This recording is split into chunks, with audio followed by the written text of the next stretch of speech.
there is Skeeter. But anyway, so we go over there. We kind of introduced ourselves, you know.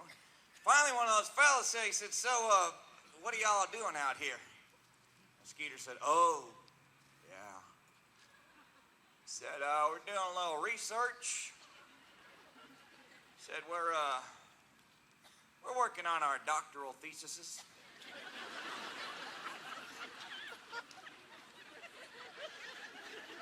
Those fellas said, what are you studying? I gotta tell you, I was just as interested as those fellas were to find out what we were studying. Skeeter said, oh, yeah. He said, we're studying supernatural bovine theology.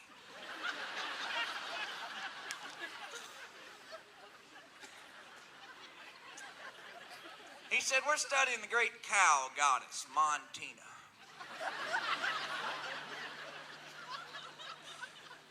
They said, we ain't never heard of Montina. I said, sure you have. They named the whole state after her. Not this state, you understand? Montana doesn't work with this state. This state was named after Utina, who's Montina's sister. Got a beehives and seagulls. So Skeeter went on to explain the doctrine and dogma of the great cow goddess Montina. He said, in the beginning was the herd. You know what? You laughed at it. You're just encouraging him, so just, He said in the beginning was the herd, and the herd was good, and Montina was up in the heavens, and she decided to be creative that day, so she got out her frying pan with the wooden handle she could take off. It was heavy even for Montina to lift. Because she had those hooves, right? I mean, she was omnipotent, but she still had hooves, and that limits your omnipotence, so...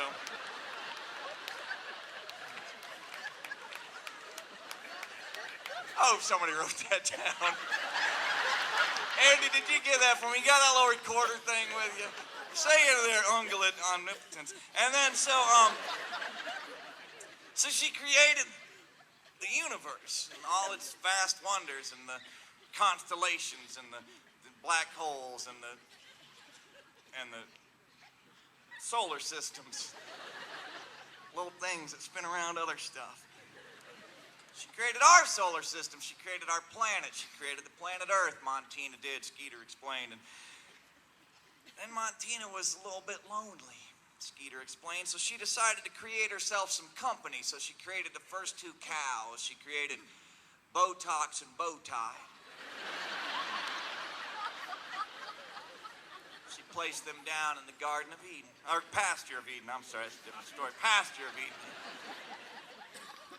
Montina gave them domain over all the pastures and grasses of the earth and told them that they could do whatever they wanted except go and drink from the pond of life. Well, Botox and Bowtie had a good time for a little while, Skeeter explained. But he said, you know, they were both cows, they were both females, and here's when he winked, you know, real obvious, so everybody knew what was coming next was a joke. And he said, that's the difference between this and the Adam and Eve story. He said, there's no bull in this story. And so... That joke's illegal in Georgia. That's not funny. That was my impersonation of Andy. That's not funny. So they ran out of things to do, so they decided not because they were women, because not the women can't think of things to do. It just progresses the story if they get bored, so they can go down to the pond of life. So they went down to the pond of life, and when they got there was a frog down there. Now, this was no ordinary frog. Of course, you've already figured out this was one handsome, smooth-talking bullfrog, and that frog said, if you kiss me, I'll turn into a bull prince. Well, you know, nowadays, women don't fall for that line, but back then, they were the first two cows. They didn't know any better, so they kissed him, and sure enough, he turned into a prince, and he proceeded to show them some things they wouldn't have thought of on their own, and pretty soon they were with calf. And when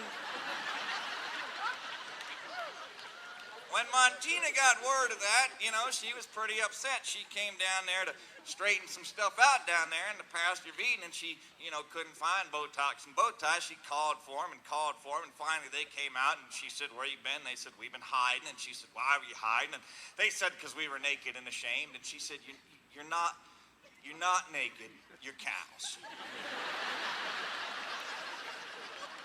She was a teaching God, and she wanted to educate them.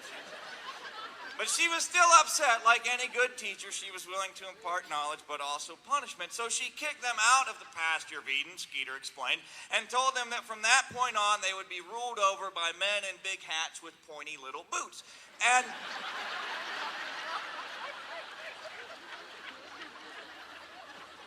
at that point, Skeeter concluded his story about Montina. And there was a moment of silence as we all contemplated that. You could tell one of those guys was thinking, so if the creator of the universe is a cow, and that's probably why the moon is made out of cheese. Because that's about the level those fellas were at. But the other guy said, well, he said, that herd of cows out there. He said, well, how come y'all are studying that out here? And I said, oh, that's because we believe that herd of cows, right over there, might be the sacred remnant of the original herd of Botox and Bowtie. And they said, well, are they protected by federal law or something? Skeeter said, they're protected by a force far greater than federal law. They're protected by the great cow goddess Montina. He said, what would happen if you tried to tip one? I said, you didn't, did you?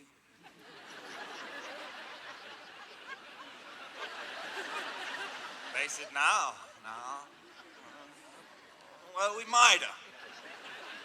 Skeeter said, well, the only thing you got going for you is at least there was no buffalo out in that field. And they said, oh, there was a buffalo, because they're the ones that misunderstood, not Skeeter. He said it right the first time, so just strike that from the record. He said, at least there was no buffalo out in that field. And they said, oh, there was a buffalo. And Skeeter said, no, not a buffalo, a bluffalo. They said, what's a bluffalo? Skeeter said, a bluffalo is the great spirit that Montina sends to watch over her herd. He's a great protector. He said, there wasn't a buffalo out in that field. And they said, I think there was. And Skeeter said, you didn't try and tip him, did you? And they said, yeah, we might have. Skeeter said, then you're in a lot of trouble, because the buffalo is a great believer in the doctrine of an eye for an eye and a hoof for a hoof. And if you try to tip the buffalo is going to try and tip you. And you don't want to be tipped by a buffalo. It's like being tipped by a school bus. It'll knock you right out of your conference. You won't even know who you are. So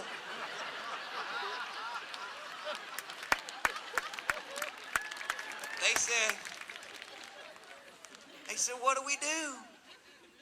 They said, we tried to tip him. Skeeter said, well, it's fortunate for you that the buffalo happens to be my direct line of research. I mean, that was fortunate. He said, if you do exactly what I say, I think I can save you. He said, I can feel the buffalo. She's a-coming, he's a-coming, y'all are in trouble, but I tell you what to do. You go in your camper, you lock the door, you shut it, you lock it, whatever order you want to do it. Then you draw the blinds and you close the blinds, you turn off the lights, you lay down in your beds, you assume the prone defense. Now, the prone defense isn't a defense you hear a lot about. You don't see a lot of football coaches and basketball coaches running up and down the sidelines yelling, go prone, go prone. It's more of a self-defense mechanism, but we figured them fellas had been just deep enough in that cooler that if they lay down, they'd go to sleep. So they jumped up and started running towards that RV. And I said, no matter what you do, no matter what you hear, no matter what you smell, don't come out of the camper. And they jumped in that camper, and the door shut and locked, and the blinds came down and turned, and the lights went off, and boom. Skeeter and I went back over to our campsite and sat down for about 40 minutes. Giving them fellas time to go to sleep. After a little while, we got up and we walked over there. I put my ear up the side of that camper. Hear them fellas in there snoring. I wanted to make sure they weren't faking it. So I made a couple of buffalo noises. I was like, ugh. I used to think a buffalo sounded like this. But we were just up in Yellowstone, and we found out the buffalo sound like this. So now I got a little receipt on my desk for doing my taxes. I can write off the whole trip to Yellowstone because I know what a buffalo sounds like now. A lot of spit. They put their eye right up next to your car.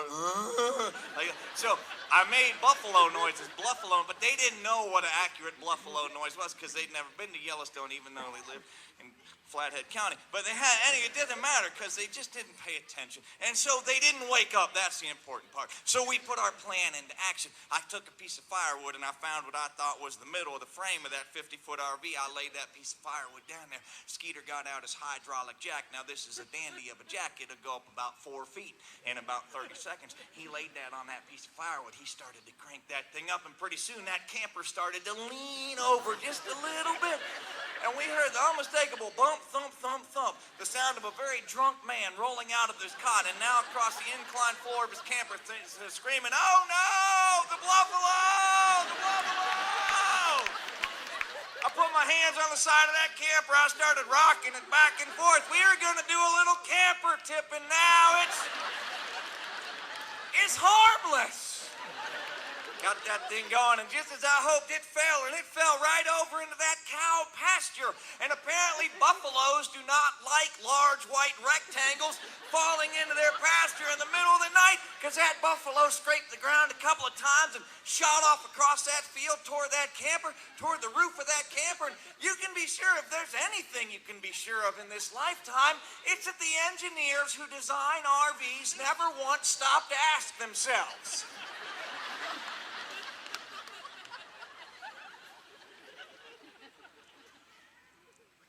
how are we going to buffalo-proof the roof of that RV?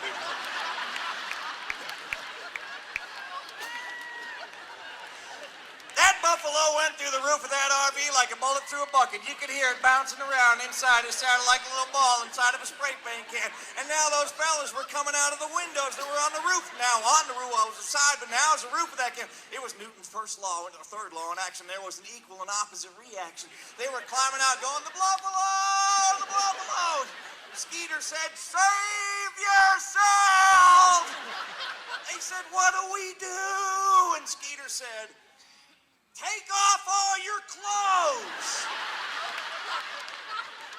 Men in extreme emotional distress will do amazing things. 3 pair of underwear went flying through the sky.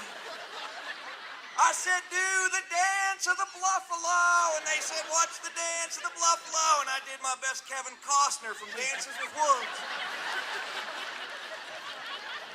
Pretty soon, there they were. And even in the middle of nowhere, Montana, it does not take long for the authorities to get wind of that sort of situation. Pretty soon, there was a phalanx of police vehicles coming down the road, and Skeeter and I just drifted back to our campsite, got in our sleeping bags, and we lay there, listening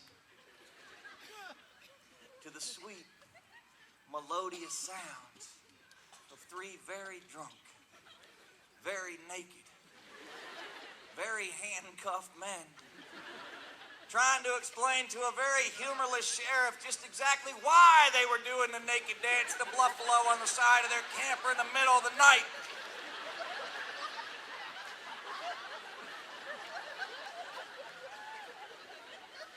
I leaned over to Skeeter. I said, "That's a pretty good plan."